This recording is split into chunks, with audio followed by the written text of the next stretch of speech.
कुछ भी परमानेंट नहीं है जिंदगी में, इस दुनिया में कुछ भी परमानेंट नहीं है।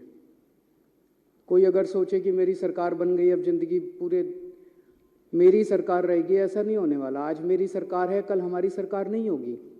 हमारी सरकार 5 साल है, 10 साल है, 15 साल है, 20 साल है, कभी ना कभी तो बदलेगी।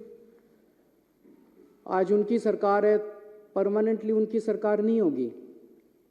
आज है, कल है, परसों है, अगले दिन बदलेगी बदलेगी। आज दिल्ली में हमारी सरकार है, उनके एलजी हैं, केंद्र में उनकी सरकार है। कल अगर भगवान ने चाहा ऐसा भी हो सकता है कि केंद्र में हमारी सरकार हो,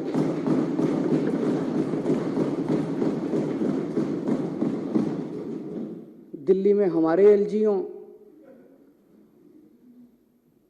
और हो सकता है दिल्ली में हमारी हो, कांग्रेस की हो, बीजेपी की हो, किसी और की सरकार हो। हम ये सुनिश्चित करेंगे कि हमारा एलजी इस तरह से तंग नहीं करेगा उस टाइप का, जो भी सरकार होगी। हम चुनी हुई सरकार की इज्जत करते हैं, हम लोगों की इज्जत करते हैं, लोगों के मत की इज्जत करते हैं, लोगों के वोट की इज्जत करते हैं, जनतंत्र की इज्जत करते हैं, हम संविधान की इज्जत करते हैं। दिल्ली में 2 करोड़ लोग रहते हैं। मैंने हमेशा कहा है कि ये 2 करोड़ लोग एक परिवार हैं। हमने हमेशा इसको एक परिवार माना है। इस परिवार में लोगों के जब भी कोई सुख दुख होते हैं, हम हमेशा सुख दुख में काम आते हैं। इन 2 करोड़ लोगों में जो बच्चे हैं, इनके जो बच्चे हैं, वो मेरे बच्चे हैं। मैं उनको हर्षिता और पुलकित से अलग नहीं समझता, उनको मैं अपना बच्चा समझता हूँ। उनको मैं अपना बच्चा समझता हूं। तो जितनी अच्छी शिक्षा मैंने हर्षिता और पुलकित को दी है, उतनी अच्छी शिक्षा मैं दिल्ली के एक एक बच्चे को देना चाहता हूं। ये मेरा मकसद है। और उसी मकसद से हम लोगों ने शिक्षा के ऊपर, क्योंकि मुझे ये लगता है कि अगर हमने अपने बच्चों को अच्छी शिक्षा दे दी तो देश का भविष्य बनेगा, बच्चों का भविष्य बनेगा तो देश का भविष्य बनेगा। उसी को मद्देनजर रखते हुए हमने शिक्षा पे इतना खर्चा भी किया, इतने अच्छे अच्छे शानदार स्कूल बनाए। जो सबसे ज्यादा आज स्कूलों के नतीजे बहुत अच्छे आ रहे हैं। लोग अपने बच्चों को प्राइवेट स्कूल से निकाल के सरकारी स्कूलों में भर्ती कर रहे हैं। शायद 75 साल, आजादी के 75 साल के बाद पहली बार ऐसा हुआ है। उसमें सबसे बड़ा योगदान हमारे टीचर्स और प्रिंसिपल्स का है। और उनको मोटिवेट करने के लिए और उनकी कैपेसिटी बिल्डिंग करने के लिए हमने उनको पूरी दुनिया में बेस्ट से बेस्ट ट्रेनिंग दिलवाई है। हमने बहुत सारे टीचर्स को विदेश भेजा, बहुत सारे टीचर्स को आईएम्स में भेजा, बहुत सारे टीचर्स को अलग अलग यूनिवर्सिटीज में भेजा ट्रेनिंग करने के लिए। 1000 से ज्यादा टीचर्स, प्रिंसिपल्स को हम विदेशों में अभी तक ट्रेनिंग करा चुके हैं।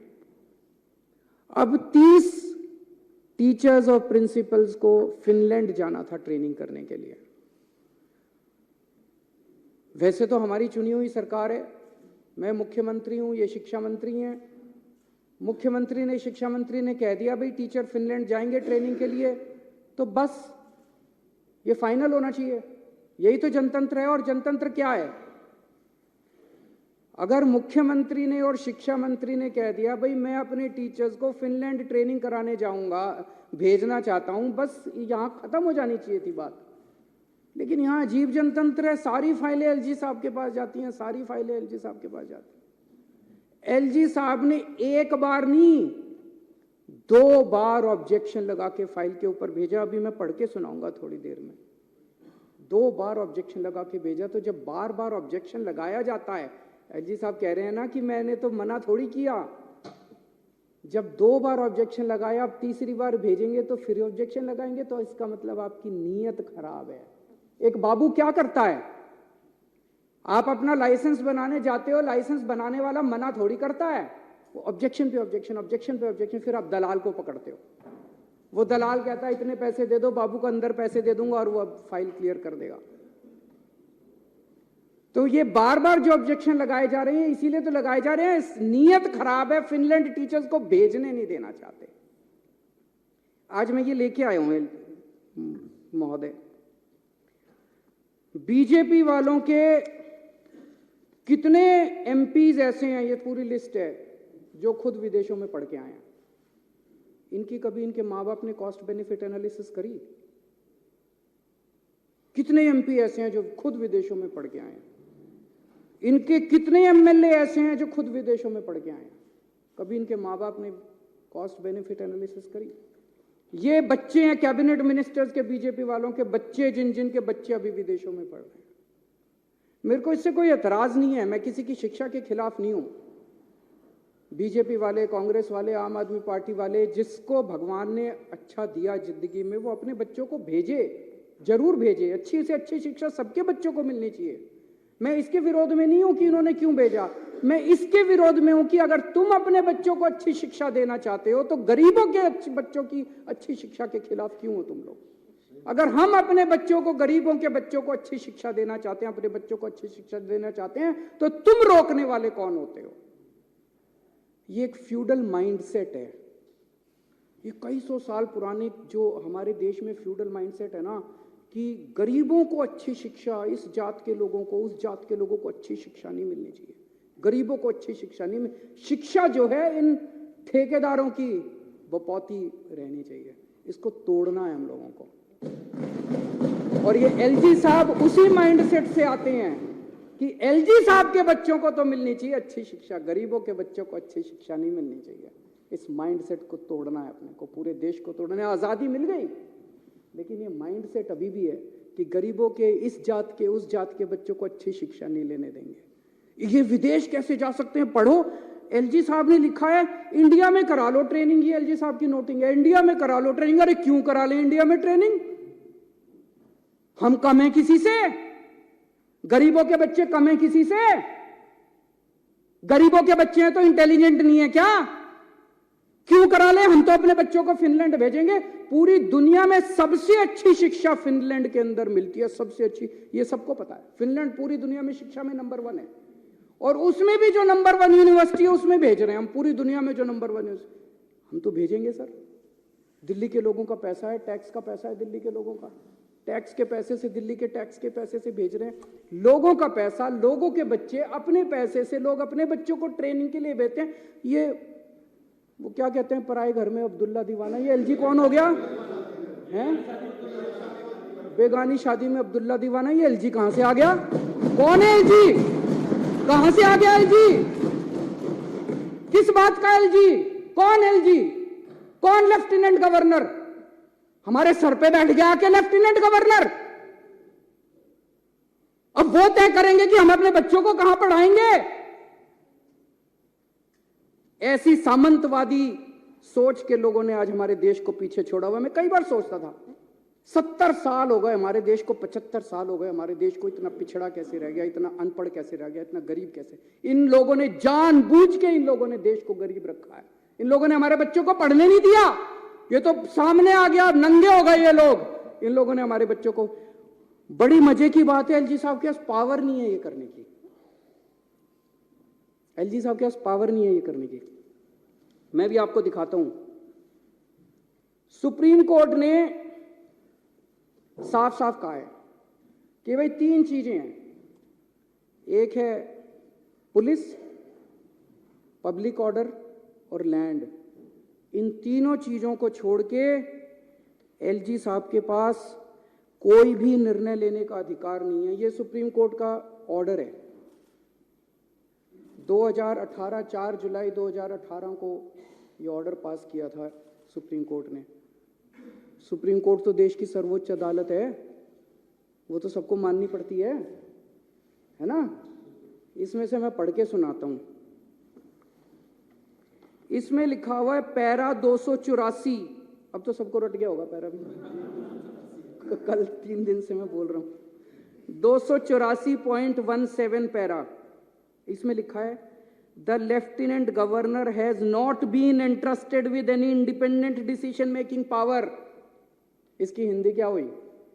लेफ्टिनेंट गवर्नर, दिल्ली के लेफ्टिनेंट गवर्नर को स्वतंत्र रूप से कोई भी निर्णय लेने का अधिकार नहीं है। ये सुप्रीम कोर्ट कह रहा है। सुप्रीम कोर्ट को पता था एक बार लिखने से नहीं मानेगा एलजी। उन्होंने 2 बार लिखा। उन्होंने फिर पैराग्राफ नंबर 475.20 में लिखा There is no independent authority vested in Lieutenant Governor to take decisions. अब इससे फालतू बेचारा सुप्रीम कोर्ट भी क्या करेगा? सुप्रीम कोर्ट ने साफ साफ लिखा है भाई एलजी साहब के पास डिसीजन लेने की पावर नहीं है। मैं जब एलजी साहब से मिलने गया अभी 3 दिन पहले, तो मैंने ये पढ़ के सुनाया उनको। मैंने कहा सर सुप्रीम कोर्ट ये कह रहा है। कहते हैं हाँ सुप्रीम कोर्ट की अपनी राय हो सकती है। सर अध्यक्ष महोदय, इसके बाद मेरे पास कुछ कहने को नहीं बचा था। इतने बड़े संवैधानिक पोजीशन के ऊपर बैठा हुआ व्यक्ति अगर ये कहता है कि सुप्रीम कोर्ट का ऑर्डर सुप्रीम कोर्ट की राय हो सकती है, मैंने कहा सर आप जो ये कह रहे हैं ना, ये सुप्रीम कोर्ट का कंटेम्प्ट है। आप ऐसा नहीं बोल सकते। सुप्रीम कोर्ट का आदेश कानून है इस देश का। सुप्रीम कोर्ट का आदेश बाइंडिंग है इस देश के ऊपर, इस देश के हर नागरिक के ऊपर। बोले नहीं, मैं बोले संविधान में लिखा है कि एलजी एडमिनिस्ट्रेटर है। एडमिनिस्ट्रेटर का मतलब शासक होता है, तो मेरे पास सुप्रीम पावर्स है, मैं कुछ भी कर सकता हूं। इसके बाद में क्या कहता, फिर उन्होंने कहा कि मैंने मना थोड़ी किया है। मैंने कहा जी 2 बार आपने वापस भेज दी फाइल, 2 बार आपने लिखा। क्या लिखा? पहली बार लिखते हैं मुझे ये बताया जाए कि क्या डीओपीटी की गाइडलाइंस का पालन किया गया। ये जिस यूनिवर्सिटी में भेज रहे हो, इस यूनिवर्सिटी ने और कौन कौन से कार्यक्रम कराए, इससे क्या ऑब्जेक्टिव हासिल होगा। अरे मैं मुख्यमंत्री हूं, मैंने देख लिया यार सारा। मैंने एलजी साहब को बोला, मैंने कहा सर आप मेरे हेडमास्टर थोड़ी हो। इतने तो मैं स्कूल में पढ़ाई में बहुत अच्छा था, फर्स्ट आया करता था क्लास में थ्रू आउट। पहली क्लास से लेके 12वीं क्लास तक फर्स्ट आया। यूनिवर्सिटी टॉपर था, कुरुक्षेत्र यूनिवर्सिटी में टॉप किया था मैंने, पहले 6th पोजीशन थी मेरी। मेरे मास्टरों ने आज तक मेरा होमवर्क ऐसे चेक नहीं किया जैसे एलजी साहब आज मेरी फाइलें लेके बैठ जाते हैं। स्पेलिंग गलत है, हैंडराइटिंग खराब है, ये ऐसे क्यों नहीं लिखा, ये वैसे क्यों नहीं लिखा। मेरे मास्टरों ने ऐसे नहीं किया जैसे एलजी साहब मेरा होमवर्क चेक करते हैं। मैं चुना हुआ मुख्यमंत्री हूं। दिल्ली के 2 करोड़ लोगों ने मेरे को चुन के भेजा है। आप कौन है? मैंने उनसे पूछा आप कौन है? ये मैंने पूछा एलजी साहब से। मैंने कहा सर आप कौन है? मेरे को तो जनता ने चुन के भेजा। कहते मेरे को प्रेसिडेंट ने भेजा। मैंने कहा वैसे ही जैसे अंग्रेज वाइसरॉय भेजते थे वैसे ही आपको प्रेसिडेंट ने पहले। बोले आपकी सरकार अच्छी नहीं चल रही, आपने ये नहीं किया, आपने वो नहीं किया, आपकी सरकार में ये। मैंने सर वो वाइसरॉय जो होते थे ना, वो कहते थे you bloody Indians, you don't know how to govern. मैंने कहा एलजी साहब आज आप भी वही भाषा इस्तेमाल कर रहे हो, यू ब्लडी डेली वालाज, you don't know how to govern. मैंने कहा सर दिल्ली छोड़ दो हमारे हालात पे, हम अपनी दिल्ली चला लेंगे।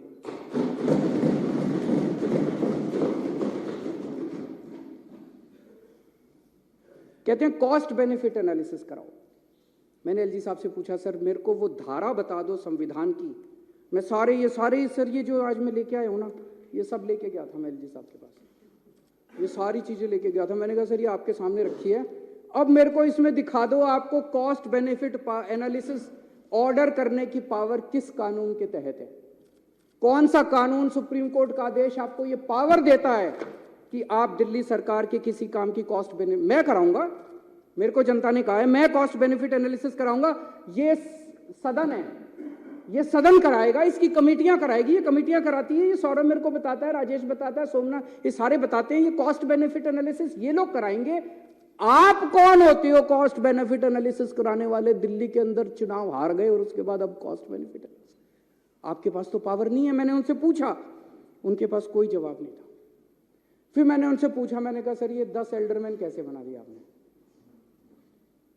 ये तो आपके पास पावर नहीं है, तो ट्रांसफर्ड सब्जेक्ट है, एमसीडी एक्ट तो ट्रांसफर्ड सब्जेक्ट है, आपने 10 एल्डरमैन कैसे बना दिए? बोले उस कानून में लिखा है एडमिनिस्ट्रेटर शैल अपॉइंट 10 एल्डरमैन।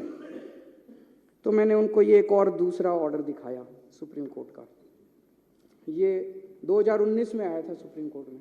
इसमें लिखा है कि जहां एडमिनिस्ट्रेटर लिखा होगा वहां भी मंत्रियों की चलेगी, वहां भी मुख्यमंत्री की चलेगी, ये लिखा हुआ है।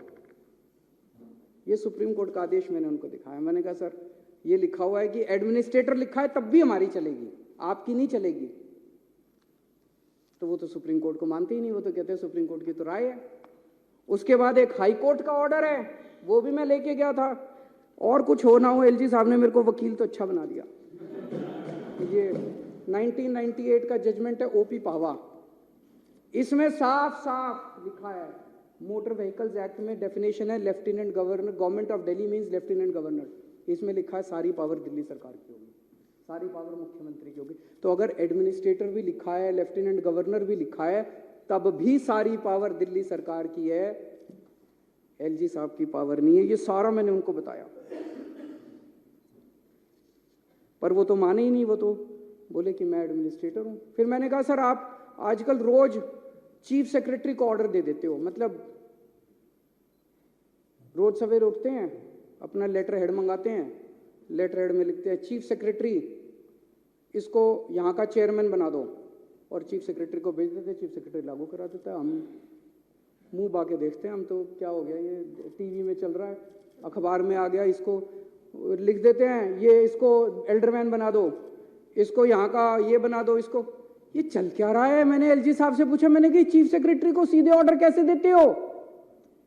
मुख्यमंत्री मंत्री इनके थ्रू फाइलें क्यों नहीं जाती? सीधे चीफ सेक्रेटरी को ऑर्डर दे देते हो आप किसी भी सब्जेक्ट के ऊपर। बोले मैं शासक हूं, मैं एडमिनिस्ट्रेटर हूं, मैं कोई भी ऑर्डर दे सकता हूं, किसी को भी ऑर्डर दे सकता हूं। ना तो वो संविधान मानने को तैयार हैं और ना वो सुप्रीम कोर्ट के ऑर्डर मानने को तैयार है। मैंने उनसे पूछा, मैंने कहा सर ये योगा क्यों बंद करा दिया? मोहल्ला क्लिनिक के अंदर चुनाव के, एमसीडी चुनाव के नतीजे 7 तारीख को आए थे, उसके 2 महीने पहले से सारे डॉक्टरों की तनख्वाह बंद करा दी, सारे मोहल्ला क्लिनिक के रेंट बंद करा दिए, सारे मोहल्ला क्लिनिक की बिजली बंद करा दी, बिजली के बिल पेमेंट बंद करा दी, सारे टेस्ट बंद करा दिए। मैंने कहा सर ये क्यों करा दिया? दिल्ली जल बोर्ड की 3 महीने से सारी पेमेंट बंद। बड़ी मजे की बात है कि 7 तारीख को नतीजे है, 8 तारीख को मोहल्ला क्लिनिक की सारी पेमेंट हो गई। तो नीयत खराब थी। जल बोर्ड की सारी पेमेंट्स बंद करा दी। हमारे जो वाटर ट्रीटमेंट प्लांट बन रहे थे उनकी कंस्ट्रक्शन रुक गई, जो सीवेज ट्रीटमेंट प्लांट बन रहे थे उनकी कंस्ट्रक्शन रुक गई। डीटीसी के अंदर महिलाओं की सुरक्षा के लिए जो बस मार्शल हमने लगा रखे हैं उनकी तनख्वाह 3 महीने से बंद करा दी। मैंने सब बोला, मैंने कहा सर सारे अफसर दबी जुबान में कह रहे हैं कि एलजी के ऑर्डर थे कि या तो ये सारी पेमेंट बंद करो, आम आदमी पार्टी की सरकार को बदनाम करो, केजरीवाल को बदनाम करो, नहीं तो तुमको धमकी दी सारे अफसरों को कि मैं सस्पेंड कर दूं। कहते मैंने ऐसा नहीं किया। मैंने कहा सर अगर आपने ऐसा नहीं किया, ये तो मेरी वजह से 104 सीट आई हैं, तो इसका मतलब जानबूझ के सारी पेमेंटें रुकवाई थी। बोले अब देखना तुम्हारी 7 की 7 सीट लोकसभा में बीजेपी की आएंगी और अगली बार तुमको मैं चुनाव नहीं जीतने दूंगा विधानसभा का। एलजी साहब मुख्यमंत्री को खुलेआम धमकी देते हैं कि अगला विधानसभा, वो यहाँ पे लेफ्टिनेंट गवर्नर दिल्ली को चलाने थोड़ी आए हैं, दिल्ली को ठप करके केजरीवाल को और आम आदमी पार्टी को बदनाम करने आए हैं। हम राजनीति करने नहीं आए सर, हम यहाँ राजनीति करने नहीं आए, हम लोगों की सेवा करने आए हैं। चुनाव जीते ना जीते हैं, राजनीति लगी रहती है, चुनाव आते जाते रहते हैं। देश जरूरी है, लोग जरूरी है, लोगों की जिंदगी जरूरी है। लोगों को इतनी प्रताड़ना करके, लोगों के मोहल्ला क्लिनिक बंद करा के, लोगों के पानी बंद करा के, लोगों की बिजली बंद करा के अगर आप चुनाव जीतना चाहते हो, चुनाव आपको मुबारक। हम लोगों की सेवा करेंगे, हम आपकी तरह नहीं गिर सकते, हम आपकी तरह इतनी गंदी हरकतें नहीं कर सकते। एक प्रश्न ये उठता है कि अगर चुनी हुई सरकार की कोई पावर ही नहीं है तो इस देश की आजादी की लड़ाई क्यों लड़ी थी? हमारे लोगों ने इसलिए थोड़ी लड़ी थी कि एक वाइसरॉय जाएगा और एक लेफ्टिनेंट गवर्नर आके बैठ जाएगा, इसलिए तो आजादी की लड़ाई नहीं लड़ी थी।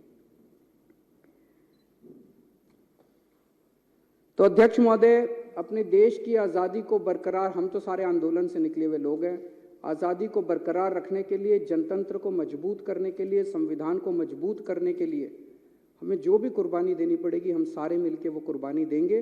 लेकिन जनतंत्र को और देश की आज़ादी को इस तरह से हम खराब बिल्कुल नहीं होने देंगे। ये जो सौरव का प्रस्ताव है, मैं इस प्रस्ताव का पूरी तरह से समर्थन करता हूँ।